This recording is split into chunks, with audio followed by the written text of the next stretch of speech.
Yeah, Rap Radar Podcast, Elliott Wilson. This is B.Dot. B.Dot, what's up, baby? Good. Summer in Miami. Summer in Miami, man. Who we got in the program today? We got the summer man, Jim Jones, CAPO status. El Capo out there. The album's hot, man. It's fire. It's fire, man. You know Jim's always cooking up. He got a lot of hustles, too, man. He's got a lot of jobs. A lot of jobs. We'll talk about them all, man. We excited to have the program. Home team, man. Capo. Let's do it. Jim Jones. Rap Radar Podcast. Cash stuff. Comma after comma. Them commas my favorite. Come to money, know my body. Just time Yeah, Rap Radar Podcast, Elliott Wilson. This is B.Dot. B.Dot, what's up, baby? What's going on, man? Summer in Miami? We're in Miami? Yeah, I was saying. It's a classic. Sir. It's a classic. Well, It's our a good classic, friend, bastard. man. The Capo's here, man. Jim Jones. Jomo. Jones, how are you, sir?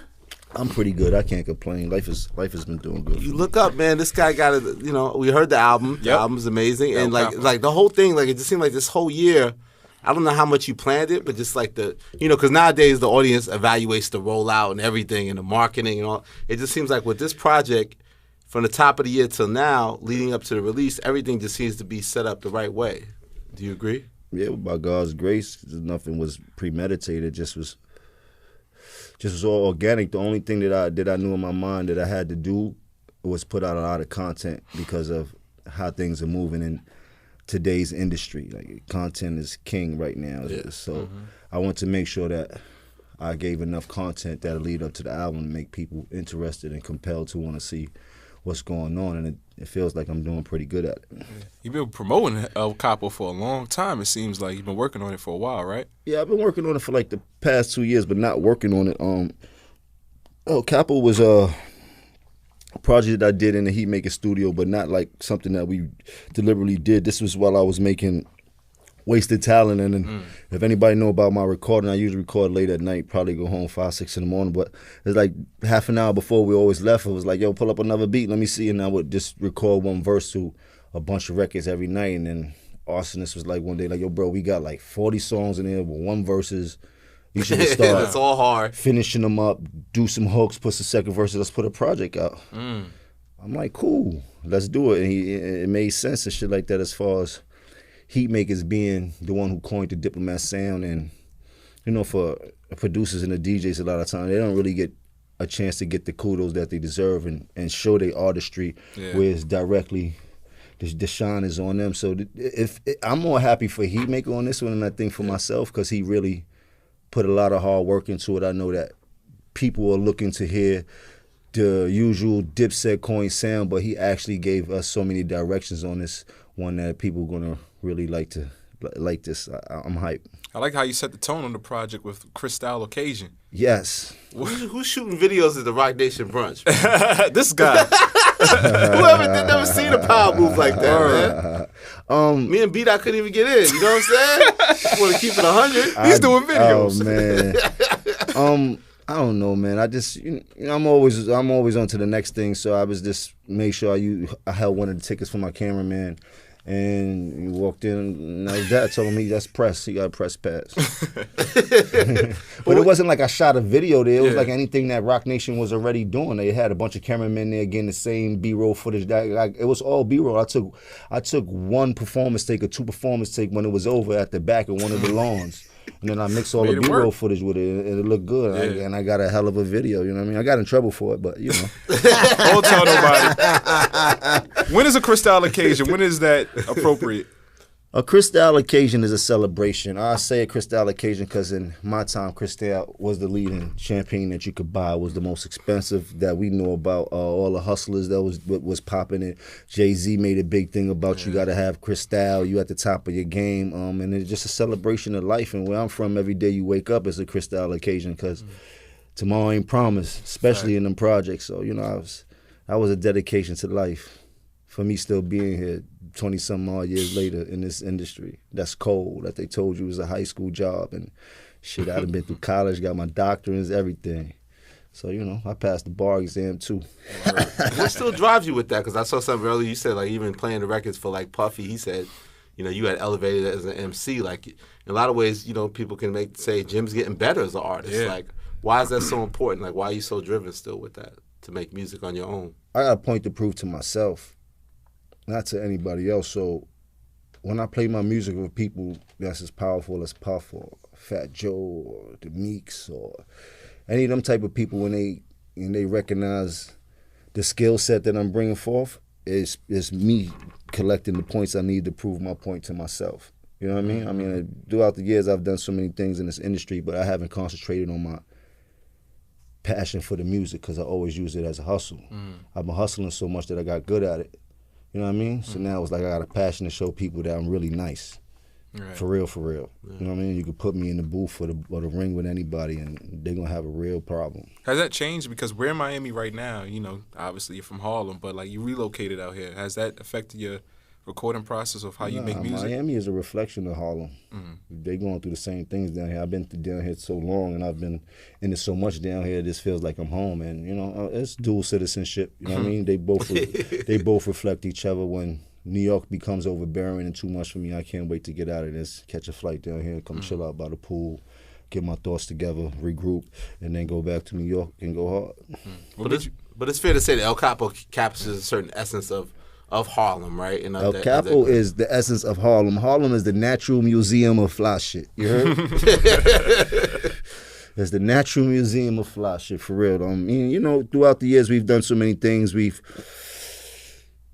set so many trends. We coined so many phrases, the lingo, the stories about the hustlers, the betrayal, the everything that goes on with coming up in the hood. But Harlem is just a different place. There's no landscape like Harlem nowhere else in the world. Like, you know what I mean? You can go to anybody else's city, but it's not like Harlem. It's just the feeling, the history, just coming up on the streets, the summertime, walking from block to block. You can't miss it. You don't need a car really in Harlem. You could navigate the streets on your feet and have a hell of a time.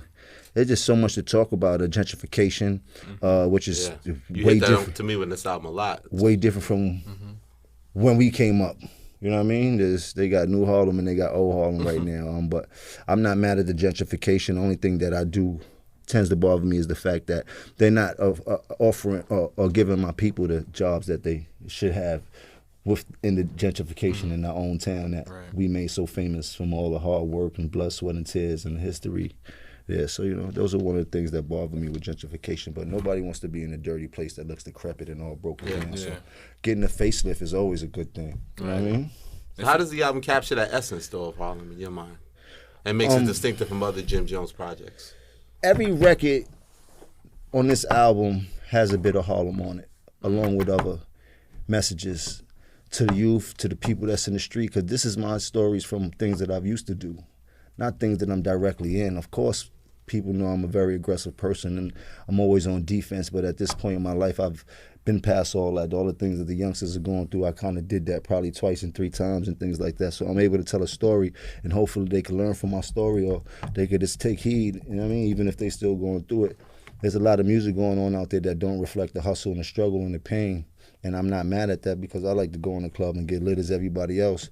But I feel like there was a lane that was missing for people that like to make money, people that need to think about something. You know what I mean? Music was about fucking with the brain, make you want to sit down and think, and that's what we've been missing. Like, you know what I mean? So when I do hear Meek's album, when I do hear the Drake's album, the few artists that do bring that to you is refreshing because we don't have a lot of that. And I'm not mad at that because music evolves and revolves every second. You got to keep up with the times. Like, it doesn't stay the same. You know what I mean? Like, and when we were younger, people were looking at us like, man, y'all is on some rah-rah. That's not me. Y'all just wild and y'all gang-banging and all that. You know what I mean? But gang-banging to this music. But it was the sign of time. So I know what the youngsters, how they feel about us, or about the majority of older artists coming down on them for the mumble rap and all that. Like, at the end of the day, it was about the business. You dig? None of us had our fists in the air on some black power shit. We always wanted the money. Whatever made the money. You know what I mean? So it don't matter what form of music it is if it's hitting. I'm just trying to keep the lane that I got open so that people can always have that to go back to. It also seems like you're following a thematic concept. Like, I think about the Wasted Talent project. It feels like you touched on Bronx Tale, but this time you got like Paid in Full, a little bit of New Jack City. Was that like the mindset going into it? Yeah, I mean, just the whole Harlem feel of it. Like, you know, New Jack City, Harlem movie, Paid in Full, Harlem movie.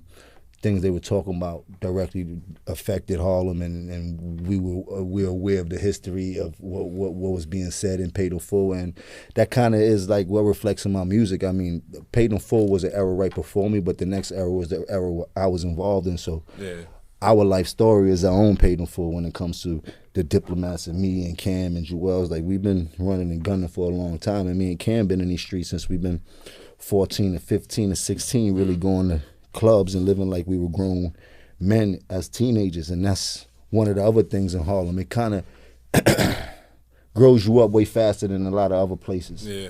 You know what I mean? You kind of start to hit the streets at 12 and 13 in Harlem and become your own man or your own lady or your own woman. Like you start to learn about life from hitting those streets. Nobody wanted to stay inside. We always wanted to be outside. The streets were more of our home than our home was. The streets keep calling you. On the project, you mentioned something about getting in trouble still, Jomo. What's going on, Capo? No, I did. I got in trouble in Atlanta, but, you know, it was by default, by chasing the dollar in this game. And in this game, you got to protect yourself in various ways. And I got caught up in some shit that I maybe could have avoided by doing things a little bit better than how I was moving and shit like that. But that was a little bit of Jomo in me, so, you know. But, you know, it's an expensive inconvenience. But I got over it. Got a great lawyer in Atlanta by Mr. Drew. I seen him, the $1 billion lawyer. Kalina passed away. I didn't even know that until I heard the right. I was like, Kalina passed away? That was the first time I heard. Waking up screaming, now my dead lawyer, Kalina. Kalini.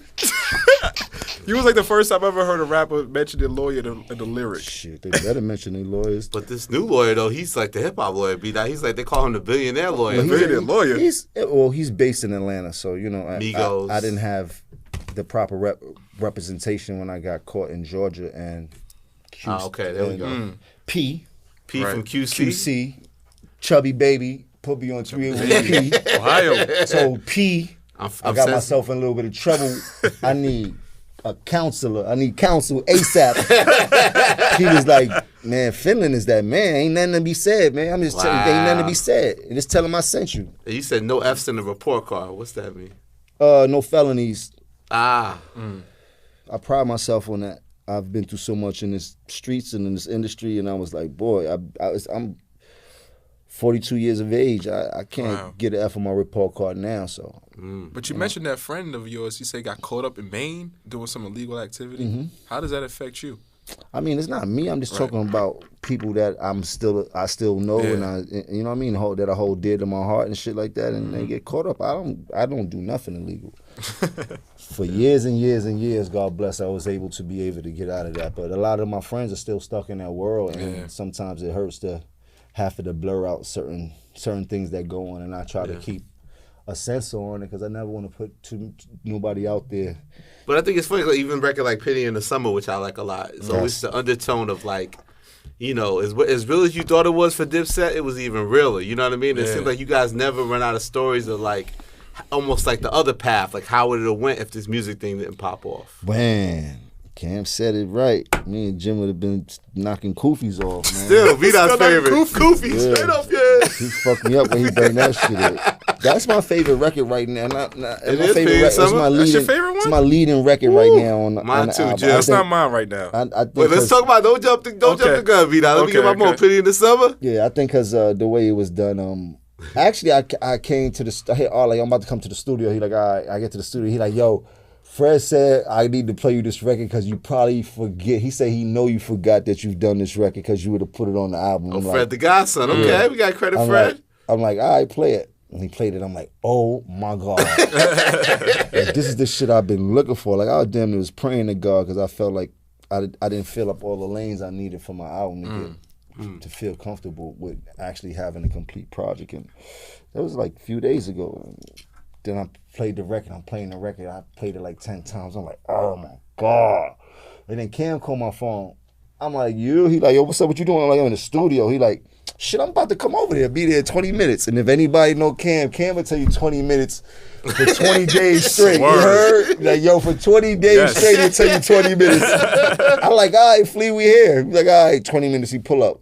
I said, the fuck? Is that what you said he came in at the 25th hour? Was that 25th hour? I played him the record. He like, load that up. I'm going in the booth.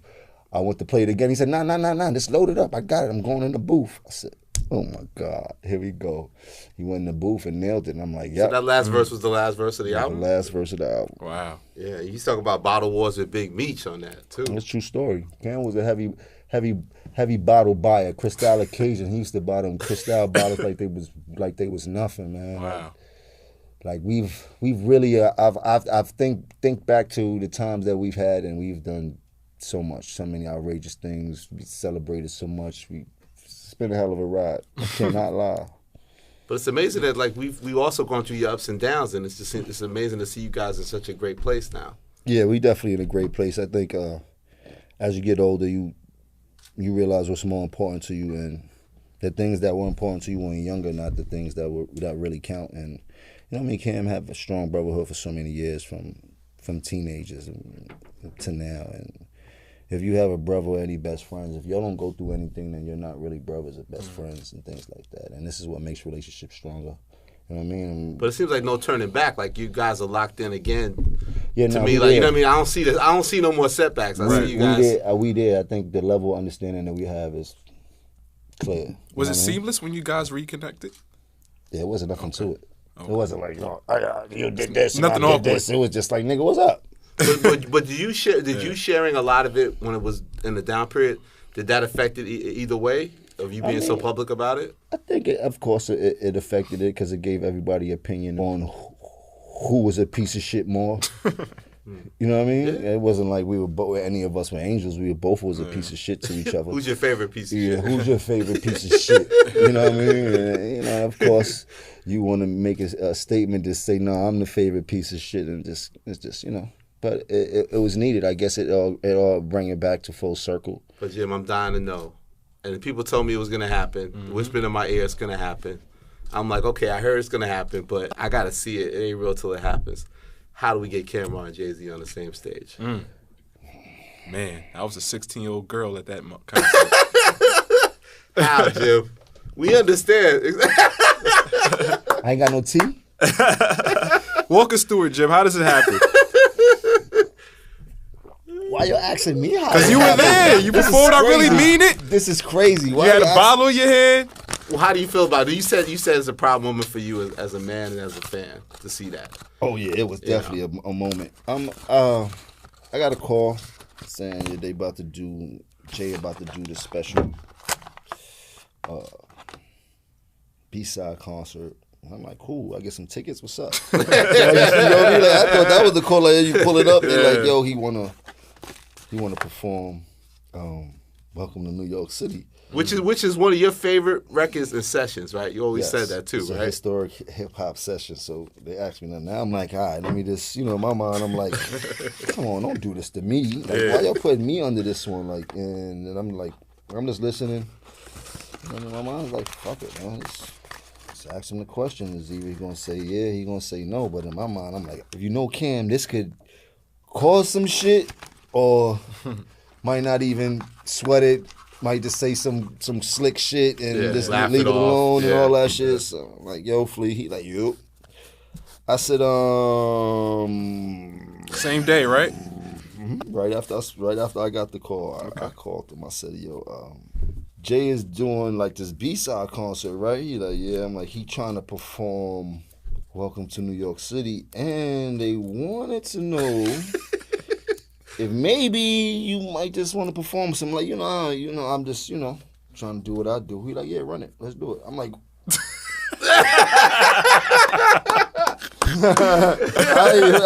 huh? He like, yeah. I said, you straight? You sure? He like, yeah. It's all good, whatever. I said, I'm going to give these people your number because I really don't want to have no more to do with it after this. Like, I did my job. I don't want to do what you did. And then I gave him his number. Him and Hove spoke.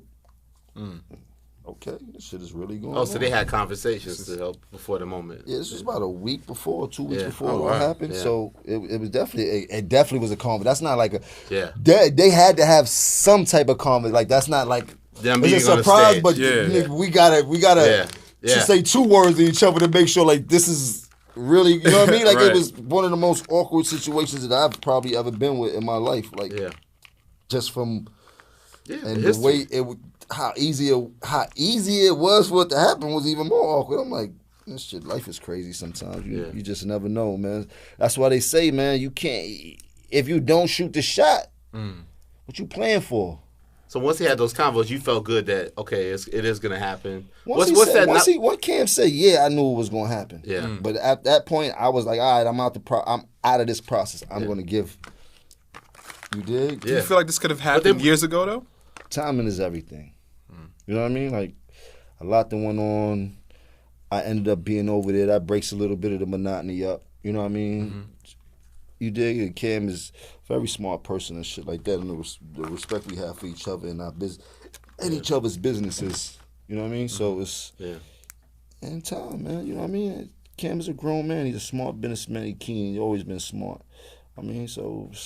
What was that night like? The night like for you? Because you ended up being part of the moment. Obviously, they got to bring Jim out. Yeah, Cam told him like, I'm not coming if Jim not coming out. I don't know what's going on, but Jim got to come out. It was like, yeah, we're gonna bring Jim out doing I really mean it. I'm like, Cam, you ain't even have to do that. He like, nah, bro, I'm not going on stage without you. You know how this go. I'm like, cool. Was there another song you rather had performed or maybe wanted to perform as well besides I Really Mean It? No, it was Cam Moment. Okay. I wasn't worried about Jim at that point. Cam Moment is a Jim moment. Don't nothing change. When we together, everybody go back to their proper positions. Right. You heard?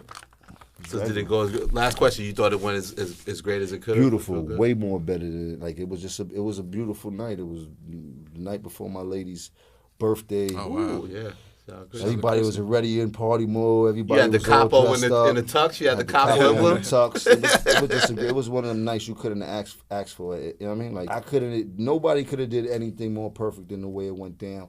Nas was backstage. I didn't get to actually say what's up to Nas, but it was cool.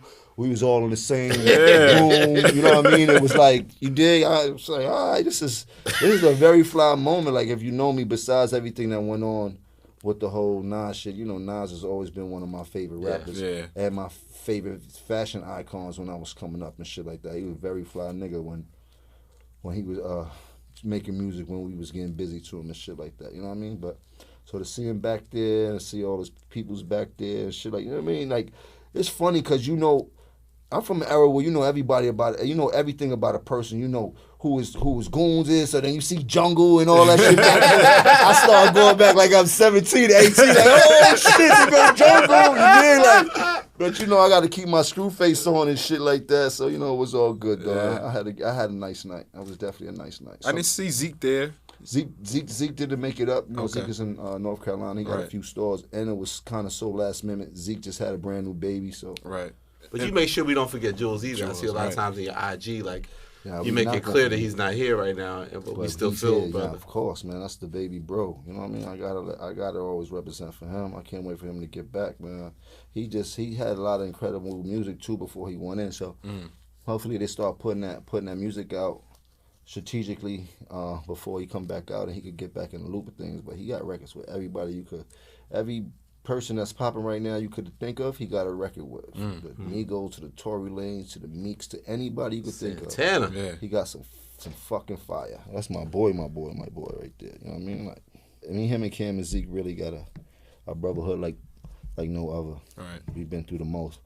I was telling somebody the other day that to be a rap artist is the most dangerous job in the world. Why you say that? Wow, okay. Why I say that? Yeah. It's more dangerous than going to war in Iraq. Because you're always on defense.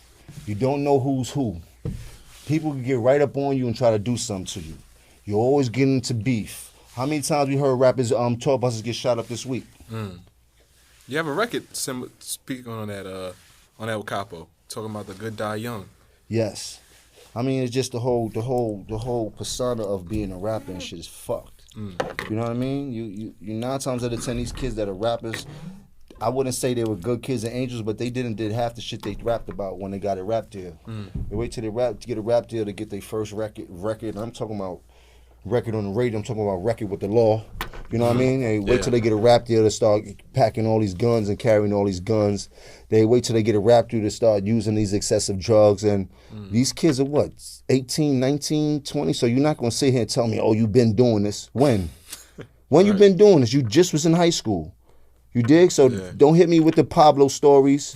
I don't want to hear none of that. You understand what I'm saying? Yeah. But I'm just saying, this is just how fucked up rap is. Because you still got to deal with that energy. Sooner or later, a lot of these rappers going to go broke, and I'm telling you because I've been there. You dig? That balling habit is a fucked up habit. It's worse than doing crack cocaine, spending money. Yeah, people forget Will Smith blew his first million. He said he got the. I think he blew more than his first million. That nigga said he was renting out the whole Gucci store, closing the Gucci store doors. You heard? But I know how it is because I've done the same thing. Like I was going wild, like wild. Do you feel responsible for a little bit of that? Of what? What these kids of is doing? That culture? Because you created balling, you know. I didn't create. Well, that. you didn't create it, but you know, you I spearheaded. I ad-lib from Tupac. True. Let's talk about it. If the people really know hip hop and hip hop history, they would know the ballin' ad-lib is a Tupac ad-lib. Right. He's been saying ballin' on numerous records. Yeah, and I'm an avid Tupac fan. But you popularized it in the modern era. Shit, Tupac popularized it when he was popping. He was going 4 times platinum. I've never sold 4 times platinum records. I wanted everything Tupac had. But I guess that's the way the ball bounces. In turn, the kids that I did, So you were conscious of that, like that was just as a fan something you picked up on. Like we always give you credit for all these ad-libs, but studying the game so much, you grab onto stuff like that. You take bits and pieces and shit like that from everybody, everything you hear and shit like that. Like I Slick Rick was the person that remember saying even before I started doing music that ad-libbing is one of the most important parts of doing a record. Yeah. He said that on an interview one day, like on MTV Raps or something, on Yo MTV or something like that. Because he would double his vocals to do things nobody was doing back then. You dig? And Tupac also. When did you realize that was going to be your strength? Because like people may say you may not be the most like the illest lyricist bar for bar, but it's like what made you unique was that's what how they you used to use. say. Let's talk about it now. No, the bars is what up. They say. Hello.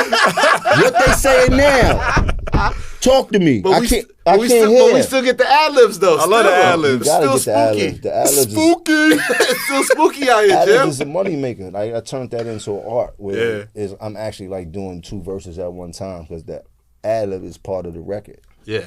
It explains a lot of the bars.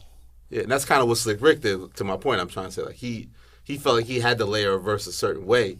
So he gets all his credit. He's one of the greatest storytellers, but part of why his storytelling was so great is that he layered his songs with that backing effect to it. 100%. I stole all that from Slick Rick. Yeah. But speaking of you starting your own consulting agency. Yes. This is how serious you take it. You're not just scolding everybody out here. You trying to like lead and make change. And like exactly how serious are you about this consulting agency and how does it work? Consulting.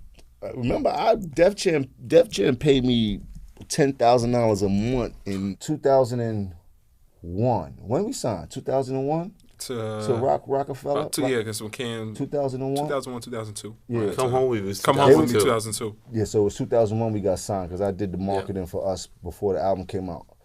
I went to, do you know they got the Tuesday... play the music. Record label meetings and all that shit. All day meetings. So I told Cam I had to somebody type some shit up, our agenda. Told Cam I'm going to this meeting. They not fucking this up. I don't care about what nobody say. They don't. They're gonna see us how we need to be seen. And I went in the meeting, and I remember standing up in the meeting like handed out everybody this. Stood up on the chair, explained to them what the Diplomats is and how we need to be seen and how we need to be heard. This is before Come Home When We came out? Mm-hmm. And this is this and this is that. And Kevin Liles was looking there like, huh? The meeting was over. Somebody came upstairs like, Kevin wants to speak to you. Came downstairs. He said, how much you want? I said, how much I want for one? He said, I'm gonna give you a consultant check. I need that same shit I need that. I said, shit. You paid me $10,000 a month for that. Wow. And then in turn after that, that's how I got the job at Warner, because Kevin Liles had now turned into the president at Warner when Leo Cohen was the chairman over there. Did that come naturally to you? Huh? Did that come naturally to you, like just consulting and? Yeah, like I've been doing that for years. Like I've just been helping people and just giving people game, but it's all been for free. You know what I mean? And I've helped your biggest stars to the littlest stars to some of your illest athletes to like I'm a natural at just common sense. Yeah, we talked about that, how some in Miami helped Trey Songz a lot. Nobody was believing in Trey Songz. It wasn't someone with Miami. He was about to be no Trey Songz. We went to the Bahamas with Kevin Liles, and they had a big showcase about all the artists that they had at the time, and they were going to see who they're going to keep and who they're going to cut.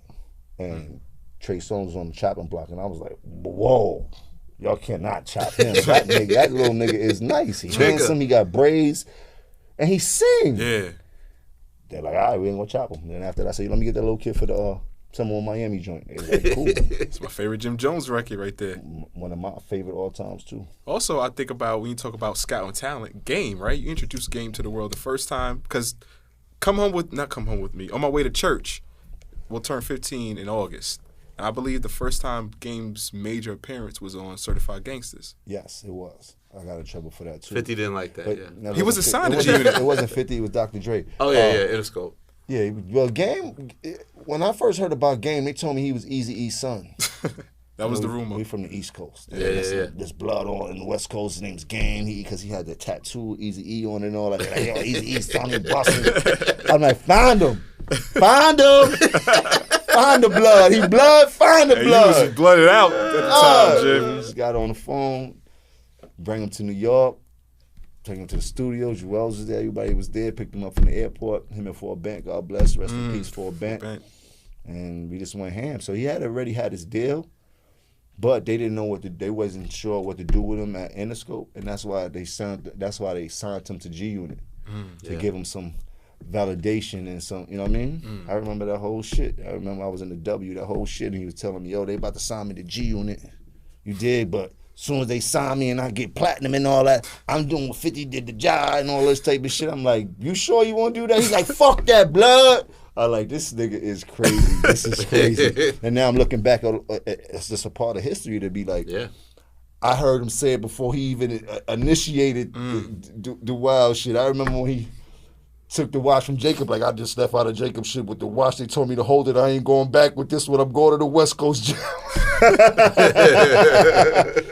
But that's what you do when you a brand new artist and you start popping and they giving you everything in the industry and all these stars. But yeah, man, Game is a great friend of mine, man.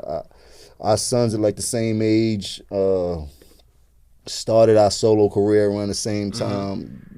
Been affiliated with all type of gangbang shit. So just to see him progress and the both of us to still be here and still be relevant and still could play inside this game is a blessing. Do you feel like you get the props you deserve for being like a talent scout as far as A&R? You introduced the Max B's, Stack Bundles to the world. You know, people like that. Do you feel like you get the credit that you deserve?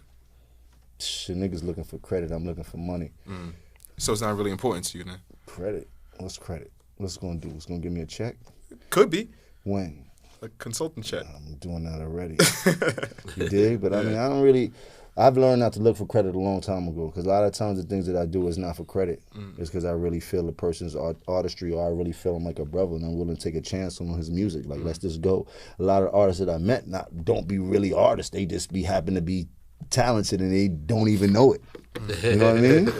And then you got some people that's just dead nice, like Stacks and like the Kid Max, and they just had, you know what I mean? But then you got niggas like my brother Mel Matrix I learned how he know how to rap because I'm walking on the tour bus and I hear they got the beat and he's rhyming from 100 to 99 and I'm talking about compounding from 1 to 99. I'm like, what's up, blood? Who wrote that? He like, he just kicking it back here, blood. That's how I get. I'm like, bro, if you could do that like that, you could do that in a booth. And that's how Mel started rapping. Right.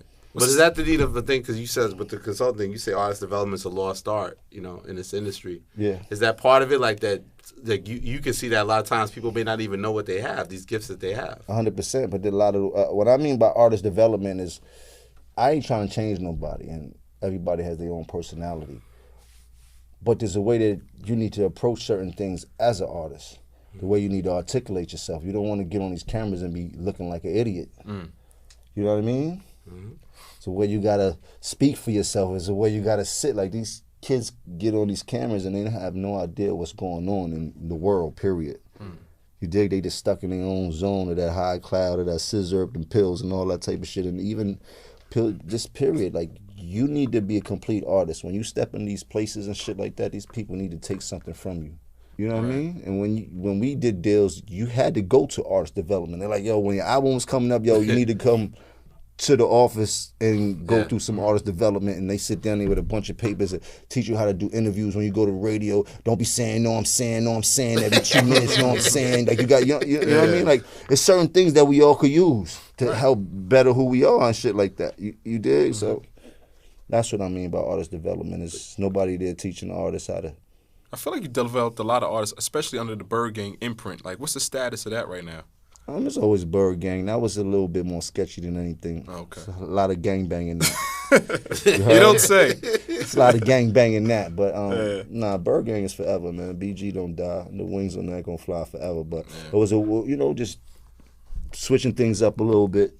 You did. That's why I started with the Vamp Life and made it a brand more than a gang. You know what I mean? Like, it's just different things that I chose to do to offset some of the things that I've done that follow me. It seems like you take a liking to the kid Trav too. He was on the Trav is my younger brother, man. Like, I love Trav, man. Not just for his music, just for the person who he is. Like, he's just a dope dude. Like, you know what I mean? Like, I don't meet too many people like him. He's a stand-up guy. But when it comes to the music, I feel like Trav is like one hook away from becoming one of the illest artists out there. And I'm just saying that because I watched that young man do music. He one of them artists that could sit there and do 5-6 songs in one studio session with no problem and enjoy doing it. You know what I mean? He's definitely on. He on tour. He's on tour right now with Nav. Shout out to Trash. Shout out to Nav. They got a record out called Calling, I believe it is. Yeah. So, you know, he's well on his way. He got some new management. They pretty dope. I believe him and Nav have the same management. Travis moving, you know. Moving in silence sometimes is better than saying a lot. And who's this Mark Scabilia? Mark's the white boy. That's my favorite track. I call him the white boy. He's on Nothing Lasts Forever with Fab. That's my favorite Nothing Lasts Forever. He's on Good Die. He's singing on Good Die Young. He's singing on the shit with Rick Ross. And he's singing on State of the Union. He's singing on Pity in the Summer. Yeah. All of those, anybody that's singing on there is all Mark. All them different vibes is How'd all you the white boy he's Mark. He's the engine of He's the engine. That white boy is cool as shit. How'd you find him, Jim? I actually didn't find him. Arsonist, he been working with him for a minute, so maybe a year and a half ago, he asked me to do a record that he had with him on it. And I'm like, no, this white boy is fish. He was in the studio one day. I'm like, nah. This cannot be you singing like this.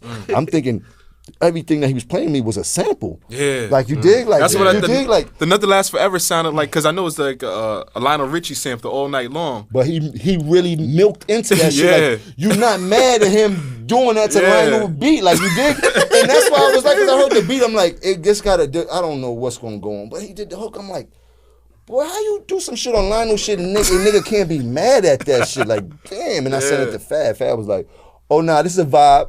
You heard? I sent like 3 records to Fab. You know, Fab is particular as shit, and I've been trying to get a record with him for a minute. You know, after I got a chance to, like, you know, every rapper got a sense of pride, and I'm like, I need a record with Fab. Fuck all that. Because you hadn't had one, right? Never, but he always been dope. You know what I mean? He did a record for us on our SZA soundtrack, but you know, for New York, Fab has always been one of the doper artists. Like, the nigga can spit crazy. His bars, like, you know what I mean? And girls love him. It's just been just something I've been wanting to get done for a minute. So I finally got him that record. He was like, nah, this is a vibe. I'm sending it right back to you. Got that vibe, though. I got some vibes on here and now. Fat Joe, too. Another heavyweight. Shouts to the Don Carter Gina. We shot the video in front of his store uptown, too, for the record New York. We did it in front of his store. Did it down on my block in Harlem, and we did a rooftop scene. I did like 5 videos in Harlem this past week. Did a lot of videos, man. It was important to get them all in Harlem, you said, right? You brought the Lambo out, everything. Everything. We gave him hell. We got a couple more scenes to finish up. I'm going to bring Mark, put him in the middle of the projects, in the big grand piano in the middle of the projects.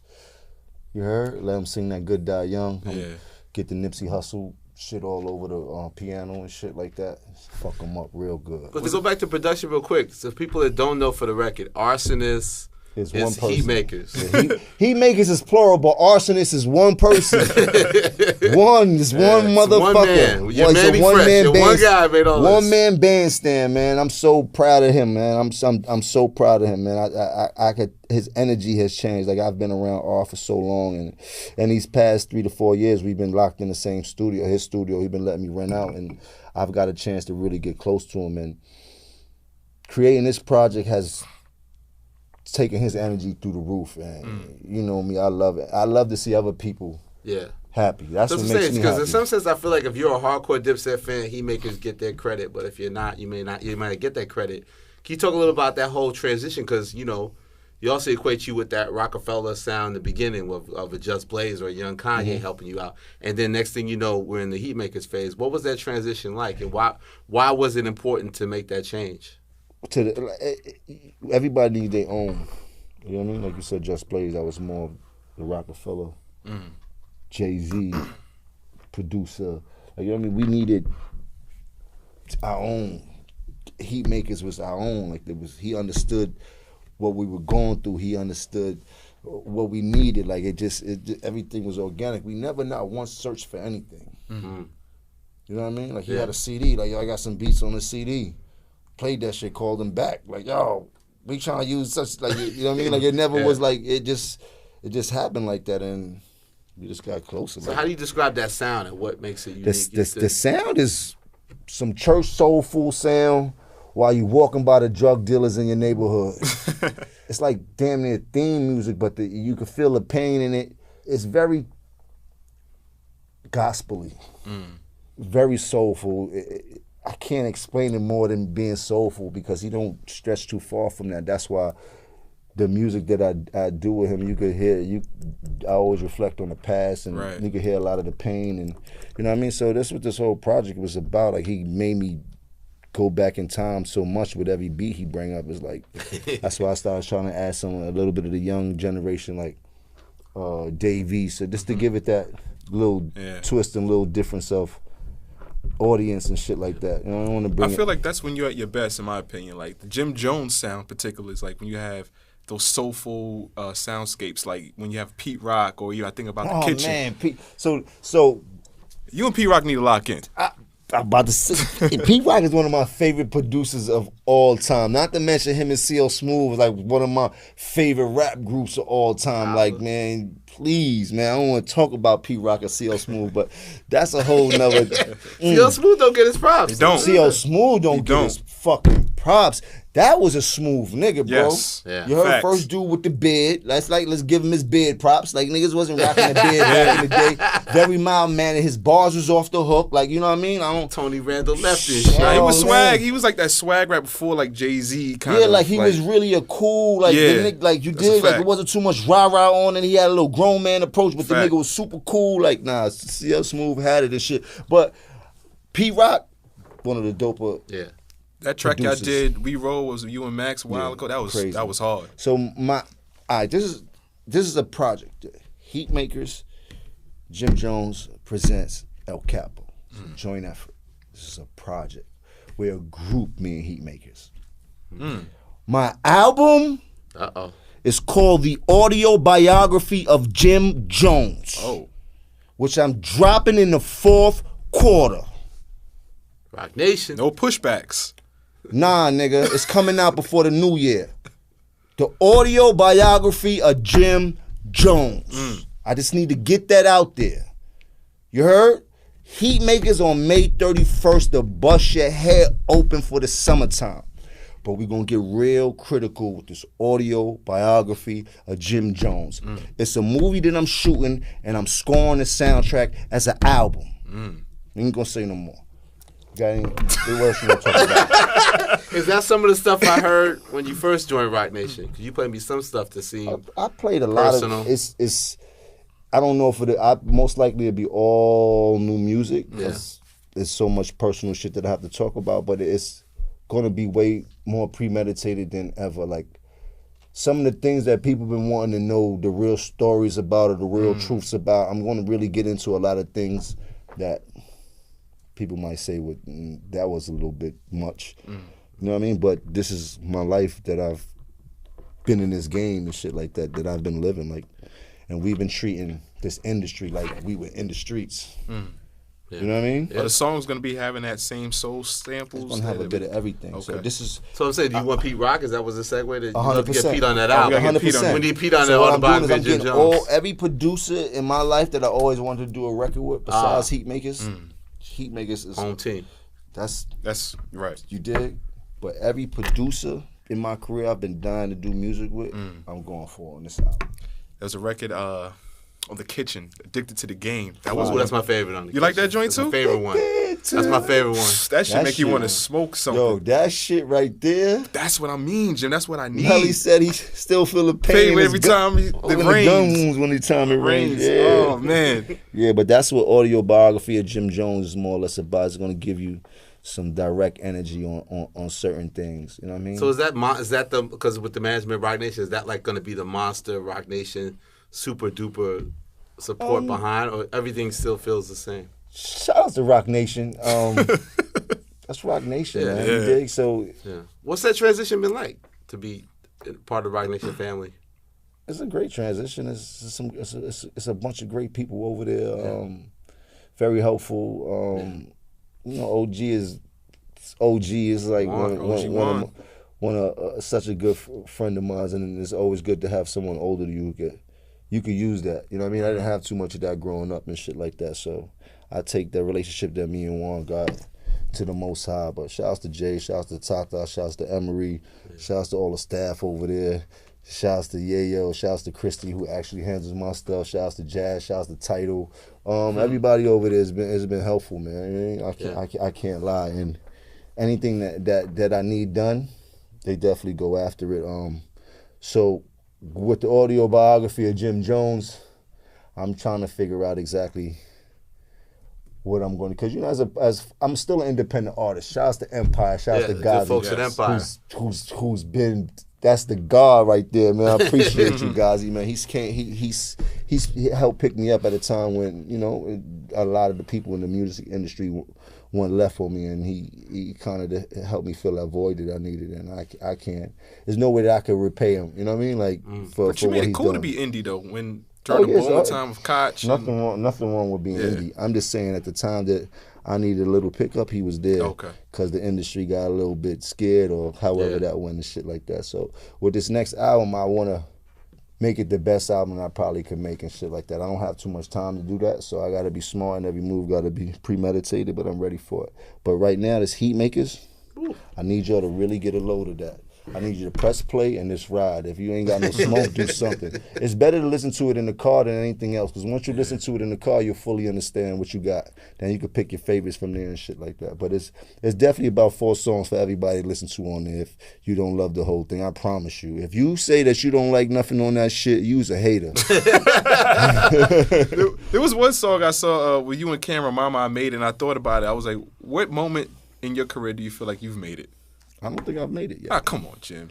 All the success. Nah, I mean, I appreciate all the success and stuff like that. And yeah, there's been a lot of times in my career where it felt like, Mama, I made it. But I honestly don't feel that I've even started to do what I was sent here for. I don't think that music is what God put me here for. I mean, it's one of the reasons I'm here. It's a stepping stone towards the way I got to go. But I don't feel that I have done anything that I was supposed to do yet.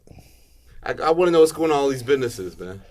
So that news, I'm concerned. You trying to take me out of some meetings? No, we get to that in a second. We can use y'all on that news, but Saucy Extract. Shouts to Saucy team, to the whole Saucy team. Shout out to my partner Alex. Alex Todd. B.Dot your jeweler? That's Easy. what I heard. Yeah, he's the jeweler. But That's your jeweler? That's how you doing it, B.Dot? Yeah, I mean. Well, Alex Todd is a great jeweler. He's known as one of the best jewelers. Yes, that's a fact.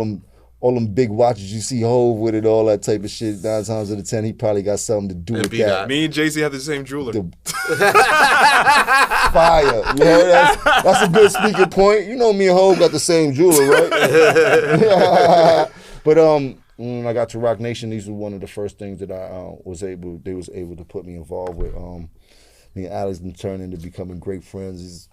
That's my guy, man. You know what I mean? But this weed business is a very dope thing, man. There's so many benefits to it, and not just making money. You said I'm still selling drugs. Yeah, I'm still selling drugs. But not just making money and not just getting people high. There's a lot of medical benefits to this marijuana, as we known for years, and now it's actually coming to fruition where we can use it for those benefits and not get in trouble for it. As you see so much CBD things going on, as you see all the oil extracts, you see it's just a lot with the edibles and stuff like that. And there's a lot of people that's sick that marijuana does help in the greatest ways. A lot of the times better than the actual medicine that the doctors are prescribing us inside of the drugstores. That's, you know what I mean? So it's like they give you a Percocet, you might smoke a blunt. Which one would be better for you? Right. You know what I mean? Get strung out on Percocets or get a little bit high, smoke weed, and go about your day. Like it's a lot of pros and cons to what marijuana. Of course, we know they've proven that it's helped cancer patients for so many years. Yeah. You know what I mean? But and I've been following the trend of just looking up different things. My doctor and his partner has been helping me a lot on understanding how great weed is for the medical benefits and things like that. But my man Alex, saucy extract. We in the gold rush, baby. I don't need to talk about the money. You know what we about to do. You heard? Prohibition, baby, all over again, baby. This thing about to go big. They don't have no idea. If you have a chance to get involved with the marijuana business on the legal side, I suggest you do that very fast before they start to over-regulate and they cut everybody out. And whoever's in is in, whoever's not is not. So while the gates is open, I'm encouraging everyone to try to get a part of this marijuana money because it's for real. For real, for real. I wasn't there when Al Capone and them was getting all that liquor money, but I'm here now. We're going to get all this marijuana money, man. So shouts to Saucy Extract. Shouts to Saucy Farms. Shouts to Capo Smoke. That's my line of smoke. That's under it. There's a whole bunch of different things that I got for y'all. Starting with the actual Capo blunts with the keef wrapped around it. We got dope-ass triple OG inside of it. I'm not allowed to sell blunts with tobacco on it. I shouldn't even be showing them this. I'm not allowed to sell blunts with tobacco on it legally. Yeah. So it's rolled in the tea leaf. Still give you that blunt feel. Okay. You dig? So I just been out here grinding for the past couple of years trying to find my lane and as far as what I still can do to be a part of this industry and not have to concentrate so much on doing the music because the music could be strenuous at times, but there's a lot of money around this music and I put in enough work for people to understand that, you know what I mean? What I do is a real thing. So with the consulting agency, I look forward to helping so many artists. And what I tell an artist is I can't consult you to do anything different than what I know how to do. You know, I know how to put out albums, I know how to put out music, I know how to market and promote them. And anything that I would do for myself is the same thing I'm gonna do for you because I'm an independent artist. You know what I'm saying? So the blueprint I got for myself is what I use for everybody else. And I'm providing you with the people that your favorite artist might be using. Right. You know what I mean? Like the track you dig? This is the same dude that Meek is using. You dig? Like this is what we doing here. You know what I mean? So I'm not here to be gaffling nobody out no money. I don't really need the money like that. It was always great to make money and shit like that, but I know that I can help a lot of these artists become a real artist inside this game and get a fair shot at being able to sell some music in this industry. Speaking of music, I want to touch on 2 music questions before we get out of here. Mentioned Wasted Talent. I think it was one of the best projects last year. How do you feel about the response of that? I feel I got a great response. People didn't really dig into it, and I know I could take a couple of records off that shit and put on the radio, and people like, oh, he got a new Jim record, not knowing, no, this is an old Jim record, but I ain't really get to sauce it the way I wanted to and shit like that. But Wasted Talent was by far one of the greatest experiences I had recording. It was a very fun recording process because the light came on. At first I'm like, you ain't just do that, did you? All right, I came back the next day, it was like, oh, you did that shit again? And I came back, I'm like, nah, nigga, either you in a zone or you figured the matrix out when it comes to you doing music. Right. And I figured it out. And the light stayed on, though. Years, the light stayed because on. With Poison on Swiss Beats' album, Preach, that was one of the highlight joints I got this record on the show Swiss is doing the music for Harlem, the TV show about Bugsy Siegel that he got going on. I got this record on there, bro. I blew the studio. I got this record on there that I might have to call someone to let me get it for the audio of Jim Jones. Yeah, because, bro. Wow. Bro. And I got to get like 3 records done with Swiss. There's no... Swiss is one of the few producers that I go in and just go dumb off top as soon as he put the shit on. Like, let's go. Like that. Like, let's go. They say what such a great motivator he is, but like somebody you've been through so many sessions, like he even still like that fire with you. Like, what is it about his energy every time. Like, I can't front. Anytime Swiss called me for a studio session, Gotta get drippy off top. Because you know Swiss gonna be fresh when you walk in the building. You gotta get fresh, you gotta get in the mood. Then he get in there, he start talking his talk, he start popping that wine on you. Now you is just after that is go time. It's word, man. The last record I did was actually with Ferg. Okay. So shouts to Ferg. They did that song Harlem together. Got a couple records with Ferg, and we got the another record we did also. I forgot the name. I'll be forgetting this, man. But I mean, May 31st. El Capo. El Capo, which is an ode to Harlem. Let's get it. Harlem is the natural museum of history of fly shit. I appreciate y'all for always showing me love. I'm just living life, man. I appreciate the game, man. This is a game like no other, man. For all you youngsters that want to get in this game, be smart about it, man. This is a dope ass game, and if you want to do music, be real with yourself. Maybe music might not be the thing you want to do, but if you do want to do it, know that it's the most discouraging thing in the universe to want to be an artist that makes it. Because 9 times out of 10 it doesn't happen. But I can't tell you this. In this industry, there's so many jobs and positions to be filled that you could make a shitload of money at. It's not even funny. These are one of the few places you can go to have a career without having to go to college and get a degree of any sort. And I encourage everybody to go to college. But if you want to be in this industry, it's dope, man. Just be creative, be persistent. Know what you want out of it, and know that everybody's not going to be a rapper. You heard? But everybody can make some money. Thank you, Jim. On that note. Capo. Yes, sir. Yes, sir. Every time. Rap Radar Podcast. Yeah. We out.